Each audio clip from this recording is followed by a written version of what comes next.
Hello everyone, this is Priyanka Rani, PGT Commerce, Kendriya Vidyalaya, Bad Mathura.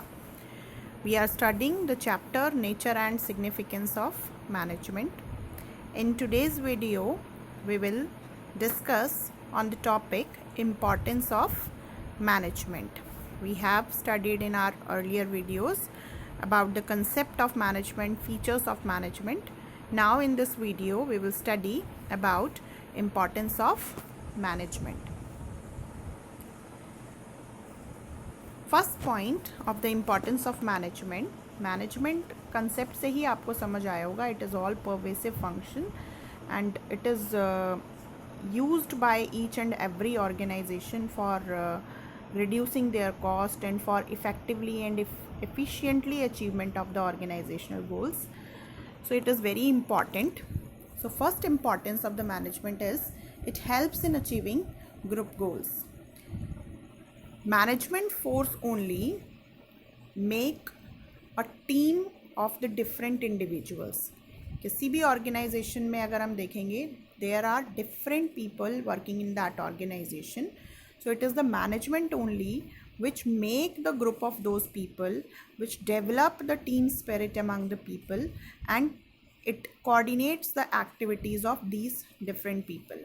और management ही उनको एक common direction देती है उस पूरे ग्रुप को कि वो अपने इंडिविजुअल एफर्ट्स से उस ऑर्गेनाइजेशन के उस ग्रुप के गोल्स को अचीव करें. For example, different people are working there. Some people are performing the work of production, some people are involved in finance related work, some people are performing the sale and marketing related work.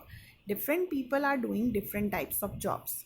So it is the management only which make the group of those people जो अलग अलग काम करें उनका एक group बनाएगी, उनमें एक टीम स्पिरिट डेवलप करेगी, प्रोडक्शन, सेल्स, फाइनेंस, इन सारी एक्टिविटीज़ को कोऑर्डिनेट करेगी, सफिशेंट अमाउंट में फ़ंड अरेंज हो, कोऑर्डिनेशन से प्रोडक्शन उतना हो जितना सेल हो पा रहा है, सेल्स डिपार्टमेंट भी एफर्ट्स करे जितना प्रोडक्शन हुआ है उसको सेल करने के लिए.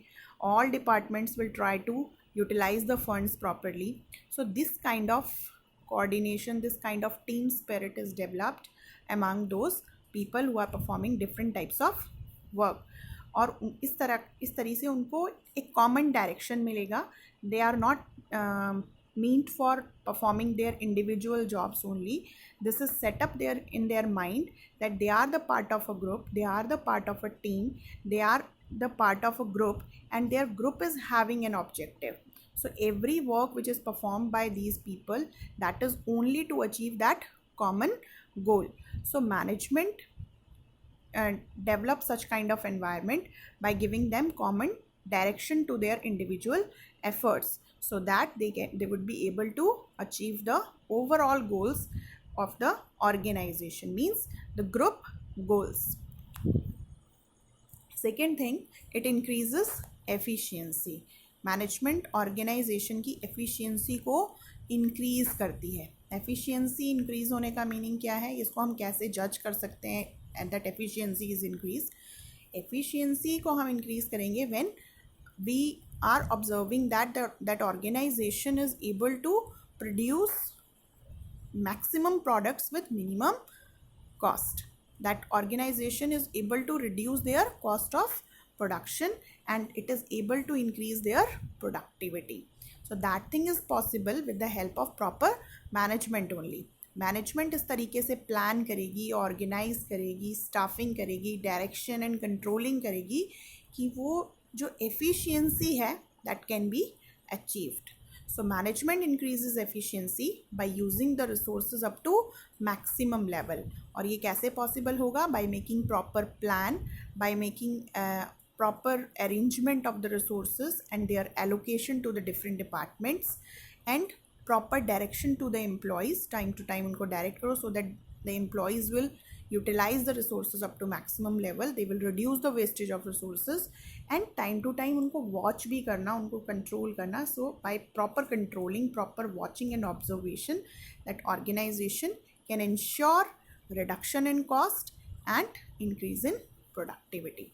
So management increases efficiency by making proper plans, organize and staffing, directing and controlling for best use of the resources in best possible manner.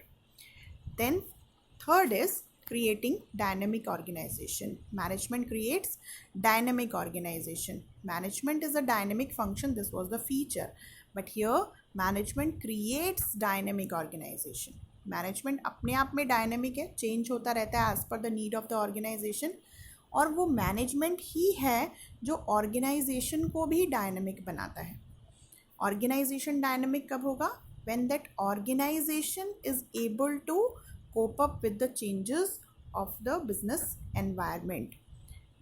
By this only that organization can survive in market, that organization can grow. जो organization business environment के according अपने आप को change कर लेगी, that organization is dynamic organization, और वही organisation survive भी कर सकती है और ग्रो भी कर सकती है. सो मैनेजमेंट इसमें कैसे हेल्प करेगी? मैनेजमेंट विल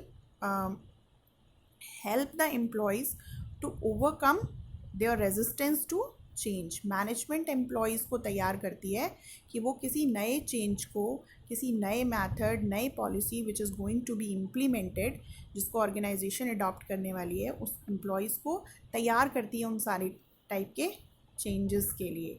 और मैनेजमेंट ही प्रॉपर प्लान बनाती है for grabbing the opportunity. Environment में जो चेंज आ रहे हैं वो दो चीज़ें बिजनेस के सामने लेकर आएंगे, या तो अपॉर्चुनिटी या फिर threat. So management will make that organization able to grab the opportunity, and management only make the organization able to face the changes and the competition which may arise in future.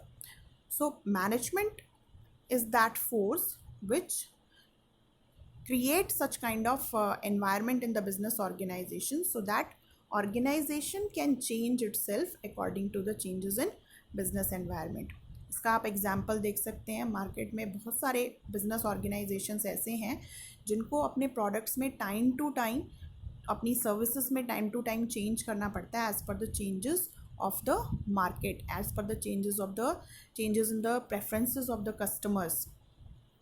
आप देख सकते हैं बहुत सारे products, जैसे आप recently आप देख सकते हैं कि क्योंकि मार्केट में बहुत ज़्यादा सैनिटाइजेशन प्रोडक्ट्स की डिमांड हो गई है, तो many of the companies are producing different kinds of sanitizer and other sanitization materials. ऐसे आप देख सकते हैं मैकडोनल्ड जब इंडियन मार्केट में आया तो उन्हें भी अपने प्रोडक्ट में इंडियन मार्केट के अकॉर्डिंग अपने मेन्यू में, अपने प्रोडक्ट में चेंजेस करने पड़े. So according to the market, according to the taste of customers, business change their product, change their services. तो वो कौन सा फोर्स है जो इन सारी चीज़ों को पॉसिबल बना रहा है? That is the management of that organization. Management अपने एम्प्लॉयज़ को तैयार करता है, मैनेजमेंट अपने मेथड्स ऑफ प्रोडक्शन चेंज करता है, so that organization can become dynamic, और वो एनवायरनमेंट के अकॉर्डिंग अपने आप को चेंज कर पाते हैं. Then achieving personal objectives. Management helps in achieving personal objectives. यहाँ पर पर्सनल ऑब्जेक्टिव्स क्या हैं? Personal objectives are the individual objectives of the people working in that organisation. हर एक पर्सन के अपने अपने पर्सनल गोल्स हो सकते हैं. कोई एम्प्लॉई अच्छी सैलरी के लिए काम करता है, कोई एम्प्लॉई प्रमोशन के लिए, रिकॉग्निशन के लिए काम करता है, कोई जॉब सेटिस्फैक्शन के लिए काम करता है. Different people are having different individual goals, individual objectives. So management help them to achieve their personal objectives. वो उनको ऐसे उस तरीके का एनवायरनमेंट प्रोवाइड कराते हैं so that they can achieve their personal objectives. और ये कैसे पॉसिबल होगा? मैनेजमेंट उनको मोटिवेशन देते हैं, मैनेजमेंट उनको करियर एडवांसमेंट अपॉर्चुनिटी प्रोवाइड कराते हैं, management develop team spirit and spirit of cooperation among them. उनके अंदर एक commitment for that business organization develop करते हैं. तो management by doing all these things उनके लिए एक ऐसा एनवायरनमेंट क्रिएट करेंगे जिससे कि वो ऑर्गेनाइजेशन, वो पीपल अपने पर्सनल ऑब्जेक्टिव्स को अचीव कर पाएँ. So management helps the individual to achieve their personal goals while working towards the organizational objective, and for this business provide them opportunity to grow their self उनके career advancement opportunities उनको provide करेंगे, उनके लिए time to time उनको targets दिए जाएंगे, and then different motivational strategies are adopted by the business organization की जो भी person target achieve करेगा that person will be awarded in the annual day of that business organization or the foundation day of that business organization. तो इस type के different methods they use to fulfill their personal objectives. Then fifth importance is development of society. Management सिर्फ organisation के लिए ही important नहीं है, that is also very important for the development of society.